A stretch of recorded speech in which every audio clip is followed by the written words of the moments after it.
Welcome to the FastFoodLegend podcast. My name is Sam, and every week I will be sharing with you my latest essays about fast food. There is a brief silence between each essay. If you like my podcast, please subscribe, like, and most importantly, share it with someone else you think would like it. Thank you for your continued support of my work. Here is today's episode.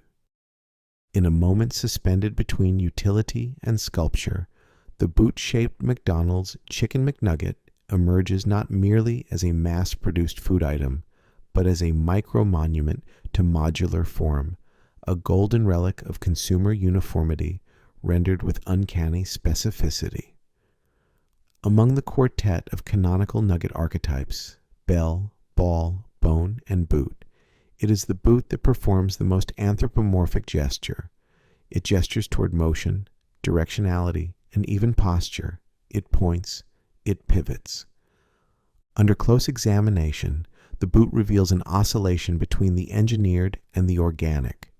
The textured breading functions less as a surface treatment and more as a conceptual skin, a dermis of deep-fried mineralization, crackled in peaks and pores, a topography that recalls Christina Quarles's densely layered surfaces.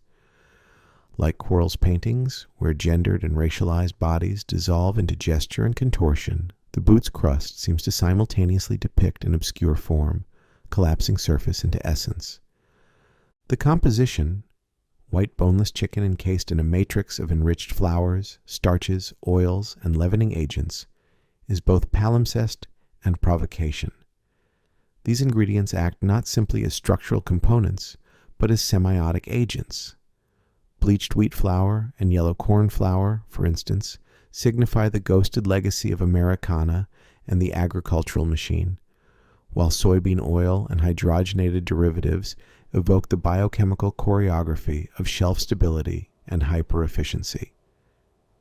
There is contradiction here, a gesture toward the pastoral, chicken, flour, spice, sutured with the pharmacological, sodium acid pyrophosphate, calcium lactate. This formal and material duality, the farmyard and the lab, the flesh and the filler, is where the McNugget's symbolic potency rests. Informed by the work of visual theorist and painter Lucy Bull, whose recent canvases swirl in hypnotic fields of associative chaos, the boot-shaped nugget can be read as a similar vortex of cultural material. It resists stable interpretation. It is playful and grotesque, endearing and engineered, entirely legible yet estranged from nature. Its very name, boot, offers a semantic payload. A boot is made for walking, kicking, authority. It protects. It invades. In the McNugget, this nomenclature is abstracted into shape, the toe-like curvature, the padded heel of compressed meat. It becomes a kind of edible glyph, a language that replaces phonetics with mouthfeel. It is both sign and signature. Even the ingredient natural flavors, an ambiguous term within the food industrial complex, echoes the strategies of artists like Nikita Gale, whose work deals in omissions, erasures, and the politics of unseen forces. What does natural mean here? And who dictates the taste of the authentic in a medium designed for perpetual sameness? Finally, there is the question of containment. The nugget, already confined by its shape and formula, is itself further encased in the logic of the box, the value meal, the drive-through menu.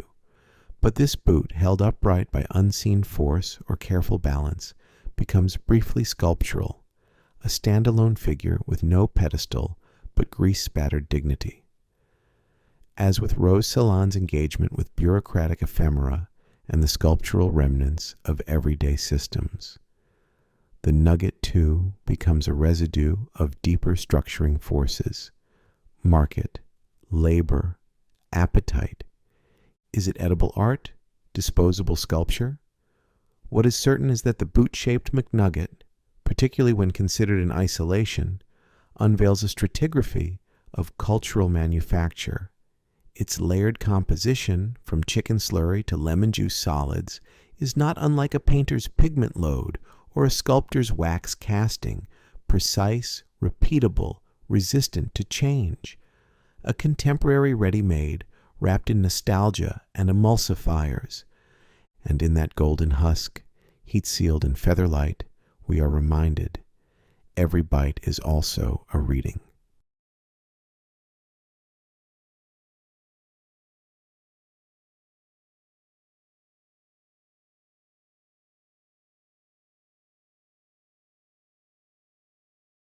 This Auntie Anne's location does not present itself as merely a kiosk, but rather as a curated arrangement of edible gestures.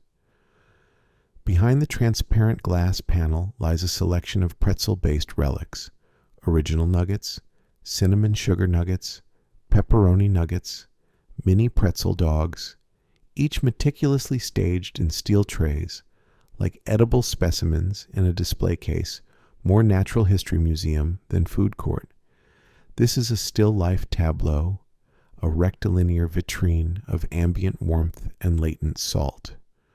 What emerges is not a snack counter, but a kind of miniature institution. The glass enclosures is reminiscent of Dalla Nasser's archaeological approach to material, a slow indexing of time, decay, and consumption. Nasser's practice of embedding site-specific residue into textile works finds its echo here in the baked residue of butter glossed onto the warming trays and in the repeated shape language of the twisted dough.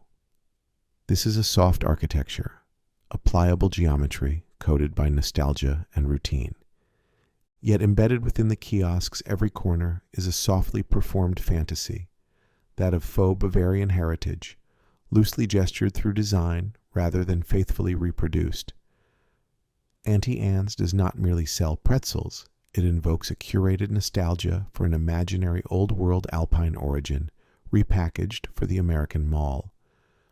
The lettering on the signage is drawn upon from Utopia Black, a typeface designed by Robert Slimback in 1989.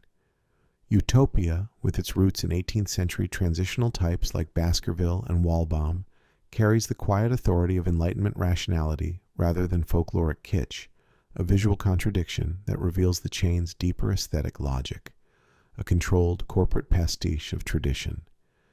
The effect is not authenticity, but stylized suggestion, powdered over the brand like cinnamon sugar dusted across a foot-long pretzel dog.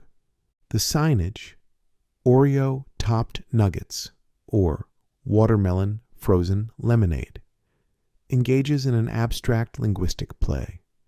The specificity of trademarks combined with the absurdity of newness suggests a surreal branding excess, a textual landscape where snacks become characters and toppings become plot. This semiotic fluidity might remind one of Abecho Muslimova's narrative drawings, where grotesque physical contortions articulate private desire in public form. Here, that contortion happens at the level of syntax. A pepperoni nuggets bucket becomes a structural impossibility and a selling point. The pretzel itself, coiled, salted, and ready to dip, becomes the central glyph of the experience. It holds within it a long visual lineage, the ancient knot, the mathematical lemniscate, the looping Ouroboros of processed desire. It asks not to be eaten, but to be understood, through cheese dip, through sweet glaze, through mustard. And then there is the countertop itself, off-white, institutional, a little too clean. This is not just where payment is made, it's where time is marked. Behind the counter, the employees, semi-visible, semi-obscured, enact a choreography of repackaging, reheating, and bagging that, seen from above, would resemble one of Stefani Jemison's movement-based installations, ritualized, repetitive, coded. Ultimately, Auntie Anne's offers more than snacks. It offers edible glyphs in modular arrangements. It offers a semiotic loop of naming, dipping, consuming, forgetting. It is a site where marketing strategy meets sculptural form. It is a cabinet of imitation butter-flavored curiosities, sealed, warmed, and ready for interpretation.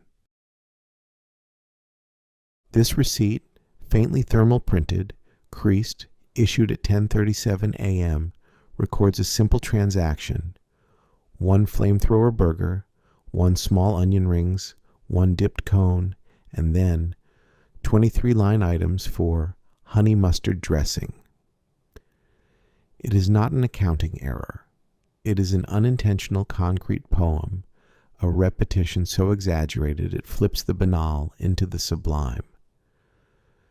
The structure is reminiscent of Joe Baer's early minimalist panels, rigid, framed, and oddly magnetic in their disciplined language.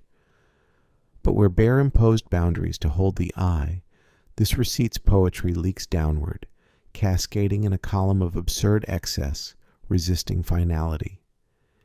Each honey mustard dressing is the same, and yet each functions like a verse, recalling Gertrude Abercrombie's recursive visual metaphors, wherein the same room, same window, same pose, repeats across canvases, with slight shifts in interior logic. We are in a kind of fast food déjà vu. The honey mustard entries, some priced at 50 cents, some at $0, operate as metered data points, forming a material score not unlike the works of Suzanne Santoro, whose feminist critiques of repetition and accumulation destabilized perception and value in language itself. In this receipt, economy is both literal and performative. The sauces oscillate between cost and gift, between something bought and something bestowed. Further still, the receipt becomes performative sculpture, a small paper column evoking the lean verticality of Jory Minaya's container series.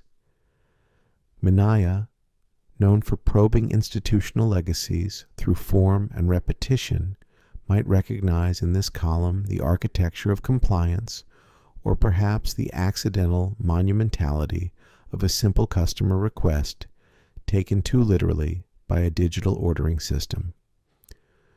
One can almost hear the cashier's stammer, the thermal printer's stuttering rhythm. This is not a glitch, but a gesture. The machine has spoken. The timing is critical. 10:37 a.m. is neither breakfast nor lunch. It is between, liminal. This receipt, with its recursive insistence, mirrors that ambiguity. Too early for indulgence, too late for restraint. Like David Saleh's theatrical paintings, which collapse multiple timelines and painterly registers into uneasy coexistence, this artifact exists across modes: consumer object, conceptual record, accidental manuscript. There is no artist's name, yet this is a collaboration between patron, cashier, interface, and heat-sensitive paper. The product, a flamethrower burger, becomes incidental. The sauces, not consumed, not pictured, not even physically presented here, become the core content, the secret message, the chorus. This is fast food as a semic writing, as score, as monument, as receipt. It will yellow in time, it will fade, but for this moment it holds, an unlikely relic of desire, digital systems, and the strange poetry of excess. Against the backdrop of an overcast Pacific Northwestern sky and the ambient clutter of a suburban arterial road, car dealerships, chain stores, and intervening shrubbery, this Wendy's sign operates as minimalist proclamation. In Pronto letters, it reads, Frosty. Positioned beneath the brand's trademark corporate affirmations, quality is our recipe, the single word hovers between deadpan utility and unintentional poetry. Like Nancy Lupo's sculptural text fragments where language, context, and placement become the artwork, Frosty becomes charged with latency. It is a noun, a mood, a memory. In this context, the sign evokes Aaron Jane Nelson's interest in regionalism and entropy. Here, the signage, half declared, undermaintained, yet still operating, sits in a material and temporal slippage. It's both artifact and announcement. The absence of specificity becomes an invitation for projection, a monument to a product now abstracted. Victoria Fu's investigations into surfaces and media saturation are also instructive. The sign is legible only because of the visual void it creates, a strip of silence amid graphic noise. Fu's screens become light traps. Here, the sign becomes a semantic trap. Frosty glows with the aura of something once advertised, but now merely named. It's a ghost of the promotional register. Notably, this sign's modular letterboard structure, an easily reconfigured grid of plastic letters, makes it inherently unstable. The word could vanish tomorrow, replaced by "try our chili" or "hiring now." But in this moment, it is a fixed text. One word, full of cultural baggage, childhood memory, synthetic vanilla. This is where the work veers closest to Clarissa Towson's investigations of architectural and linguistic residue shaped by transnational commercial sprawl. Towson's mirrored Amazon facades flatten utopian promise into reflective hollows. Likewise, Wendy's here flattens its identity into corporate typology. And yet, the typology glitches. No price, no exclamation point, no elaboration. Just Frosty, as if the very idea of dessert has condensed into a single brand language utterance. This is fast food signage as land art. It is Ser Serpis with laminated sheen. It is Cayo de Ojo at the pickup window. It is pure semiotic reduction. Wendy's has, perhaps unknowingly, created a perfect 21st century monument. No bronze, no pedestal, just 5 letters, 2 poles, a field of grass, and the feeling, faint but persistent, that it might not be for us at all. The poster advertising McDonald's bag of ice is a marvel of minimalist surrealism masquerading as commercial signage. Its aesthetic restraint, centered composition, matte beige background, plain typography, recalls the work of conceptual artists like Jorge Mendez Blake, who collapses literature and structure into quietly disorienting installations. Here, the dissonance lies not in poetics, but in product. Ice, offered not as refreshment or ingredient, but as object. Let's begin with the image. An 8-pound poly bag, knotted tight, its translucence catching soft reflections under studio lighting. It bears no cold mist, no frost crystals, only McDonald's red and yellow logo on its chest like a corporate sigil. Bag of ice, printed in bold, unstyled font beneath the arches. The effect is semiotically blunt. There is no suggestion of use, no family picnic or melting cup, only the thing itself, isolated, like a Jasper Johns painting of a flag. It is both literal and absurd, a thing and a statement. The copy line, "Cool you can carry," functions as both caption and koan. On its face, it's a pun. Cool as temperature and attitude. But stripped of embellishment, the phrase takes on the air of a riddle or minimalist poem. Cool. What is cool? That which can be lifted, transported, sold, that which is momentary and consumable. Its intentional vagueness evokes the late works of Lawrence Weiner, where linguistic gestures shape space more than describe it. The true brilliance is how the bag itself, in this frame, becomes a sculptural object. It invites no touch, yet implies portability. It offers no function within the restaurant, yet is anchored to McDonald's through branding. Its coldness is visual, not tactile. It is metaphorical. Ice is the commodity that slips away as it is used, a symbol of ephemerality, decay, the failure of stasis. In selling ice, a product typically backgrounded or peripheral, McDonald's elevates absence. The ice is not the drink, not the sensation, but the medium by which all things are kept briefly intact. It's not far from a Robert Barry statement piece. Some ice, carried out into the world, will eventually become nothing. In this way, the bag of ice becomes a product of paradox, a hyperreal object, a branded void, a portable delay of entropy. To buy it is to acknowledge its inevitable disappearance. To market it is to aestheticize that disappearance. As a composition, the poster lives in tension: clarity versus confusion, utility versus spectacle, silence versus slogan. There is no garnish, no additional offer, no cross-promotion. Just ice. Cool you can carry. Cool you can't keep. Cool that melts into nothing and leaves only a plastic shell and the memory of temporary relief. At first glance, this McDonald's interior appears deceptively transparent. An open layout, crisp lighting, the declarative typographic statement, "Delicious Burger," emblazoned across sterile, white-tiled walls.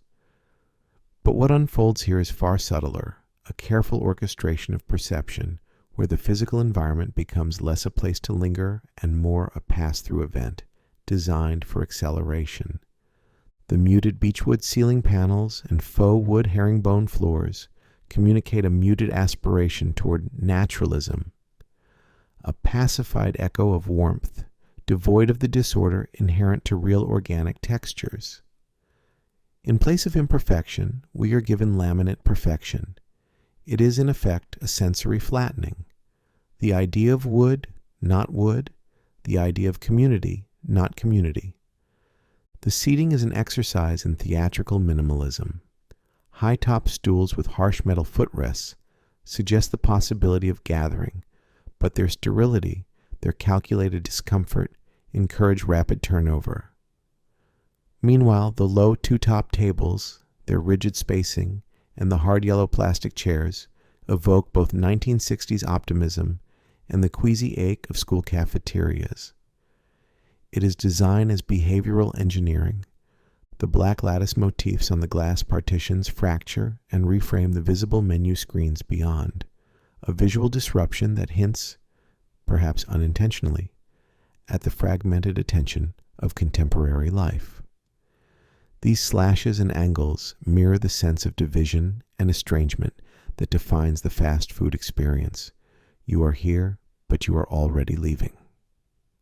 The phrase "delicious burger" stands naked, almost ironic, on the tiled wall. Devoid of branding iconography, it floats awkwardly in quotation marks of absence. It is a signifier cut adrift from signified experience, gesturing at an ideal burger that remains permanently deferred. We do not need the food to be delicious. We need the promise of it to structure our participation. If anything, this McDonald's feels less like a restaurant and more like an art installation, a physical manifestation of what the artist Agnieszka Polska explores in her video work: the construction of placid, non-sites where emotion is engineered into algorithmic pulses of engagement. Polska's The 1,000-Year Plan, for instance, mirrors the psychic flattening and mediated detachment that permeates this space. In the end, this interior invites not celebration, but sedation. It welcomes you not to stay, but to momentarily anchor yourself in the shallow comfort of its fluorescent embrace, before being ushered politely into the waiting arms of elsewhere. At first glance, the vacuum-sealed pouch containing Panera Bread's macaroni and cheese resists aesthetic legibility. It seems neither wholly edible nor wholly sculptural, a sealed, flattened reliquary of suspended caloric potential. Yet upon closer inspection, this object stages a quiet, devastating confrontation between comfort and entropy, organic nostalgia and synthetic control. The bag's glistening interior reads like a clinical terrain, anemic curls of pasta adrift in a viscous yellowing medium. The surface recalls the recent work of Sir Serpis, whose collapsed and half-rotted assemblages flirt with notions of abandon and deferred utility. Like Serpis's installations, this mac and cheese specimen is both trash and artifact, its vitality embalmed under conditions of corporate efficiency. The composition of the object is as dense as its nutritional profile is grim, a vertiginous roll call of industrial additives that blur the line between food and material science. Enriched macaroni made of semolina wheat and egg white powders, along with multiple stratifications of dairy derivatives such as concentrated skim milk, whey, milk fat, and dried cream, a phalanx of stabilizers including guar gum, xanthan gum, and sodium alginate, and processed emulsifiers like sodium citrate and modified cornstarch create a structure as precarious and layered as a Pierre Le Guion photo text piece. Here, cheese functions not as a singular, rustic referent, but as a complex corporate aggregate, a genealogy of extraction and engineering. The promise of cheddar is multiplied and fractured across cream powders, whey protein concentrates, and milk protein isolates. It is cheese as specter, much in the way that Wang Shui's luminous, disintegrating surfaces stage a perpetual ontological instability between subject and substrate. The caloric breakdown: 960 calories, 64 grams of fat, 2,300 milligrams of sodium, reads like a cynical parody of abundance. The heavy sodium loading and saturated fats betray a violent, silent colonial logic to immobilize, to preserve, to dominate organic matter in the name of perpetual shelf stability. Texture, too, becomes narrative.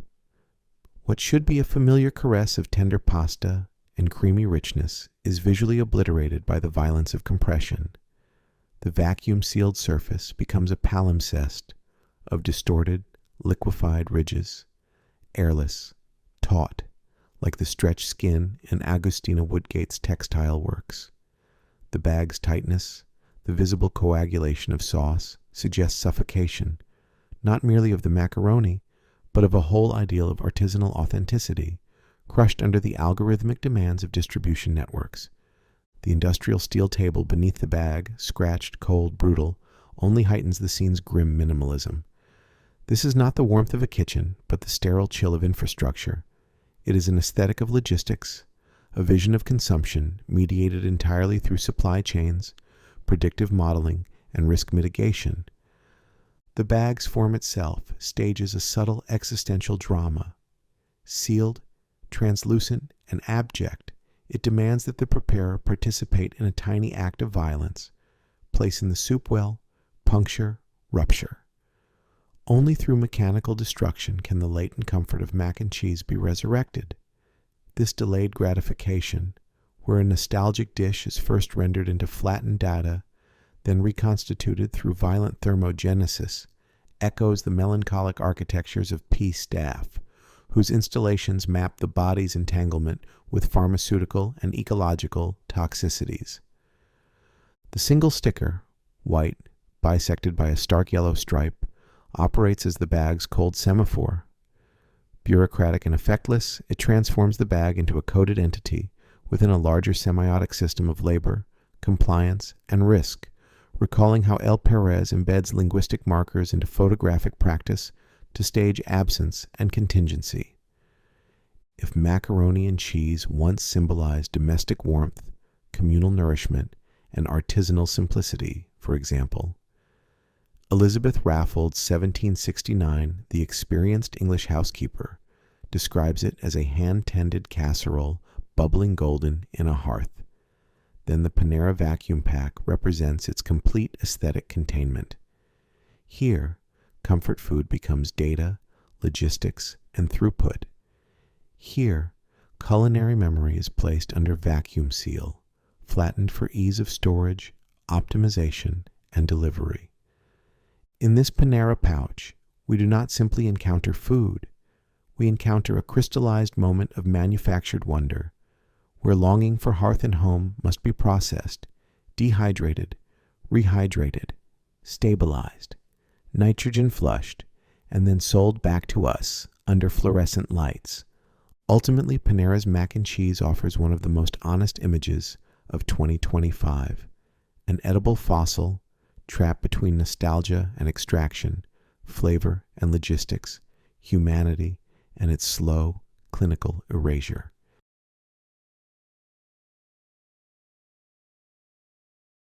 Set against the calibrated suburban idyll of blooming trees and meticulous blacktop, the Starbucks drive-through exit sign, reading only "Thank you," rises like a minimalist monument to ritualized civility.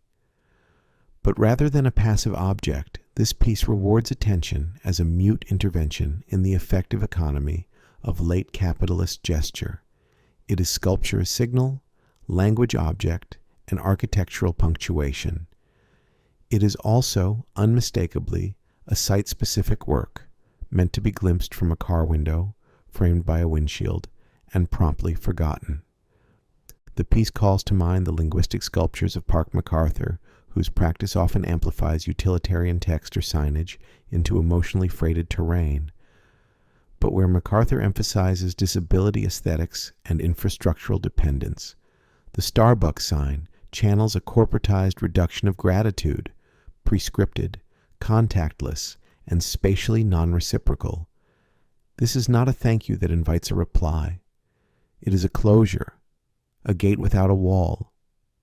Consider its physical form, a matte black plinth bifurcated by twin poles, evoking the binary simplicity of a Sol LeWitt structure, or even the design logic of Shuang Li's virtual architectures.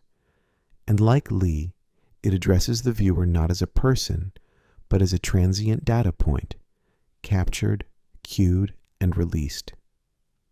Thank you, in this context, does not simply convey appreciation, it affirms your compliance with the format.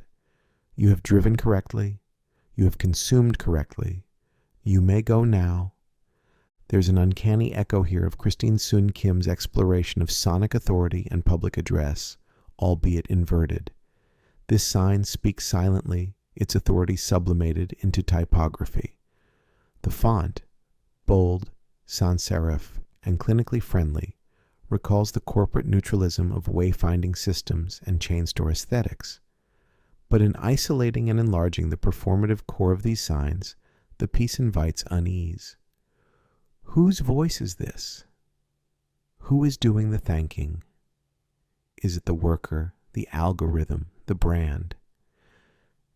If we read the Starbucks thank you sign not as a message but as an artwork, dislocated from function and repositioned within the discursive sphere of contemporary art, it operates like a mute institutional critique, not unlike Aria Dean's engagements with blackness, infrastructure, and the built environment.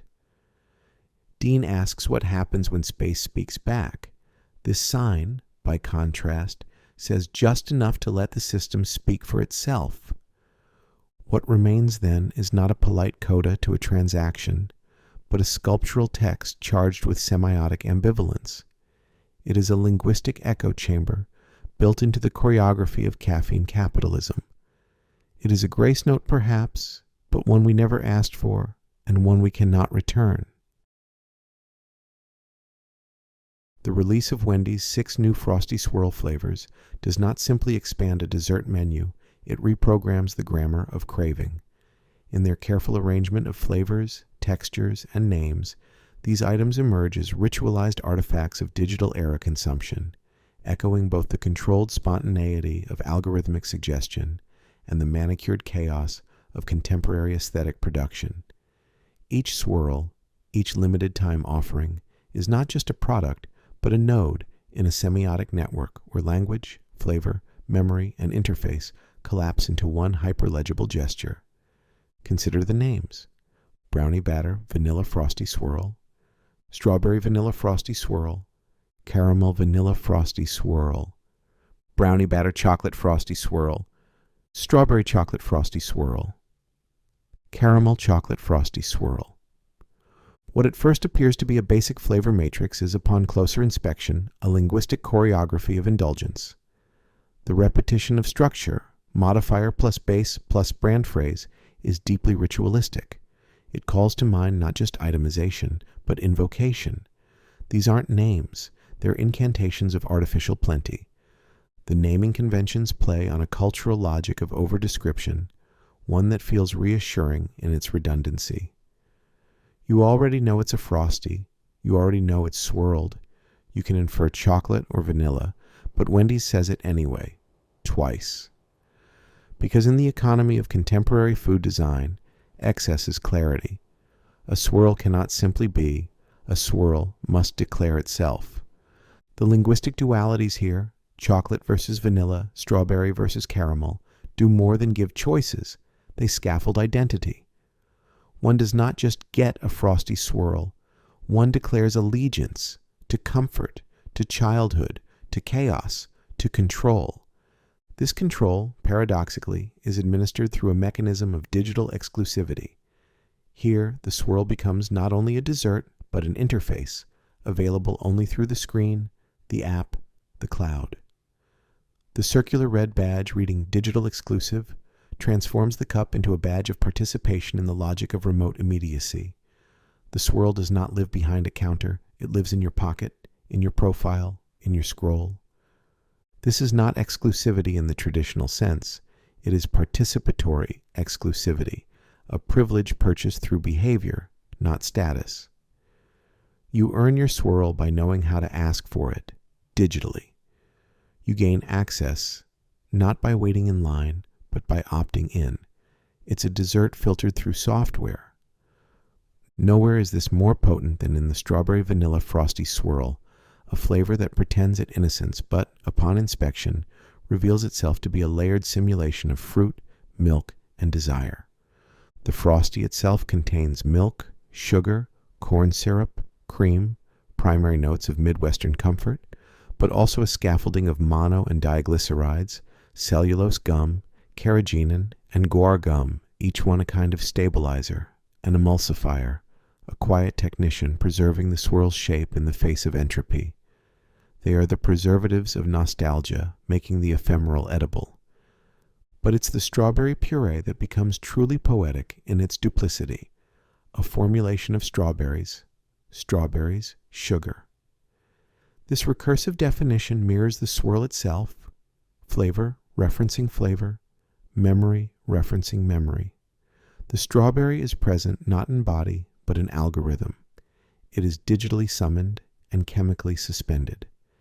Add to this the annatto extract, pectin, citric acid, and vegetable juice for color, and the dessert emerges as a simulacrum of experience, red not because of strawberries, but because the idea of strawberries must be red.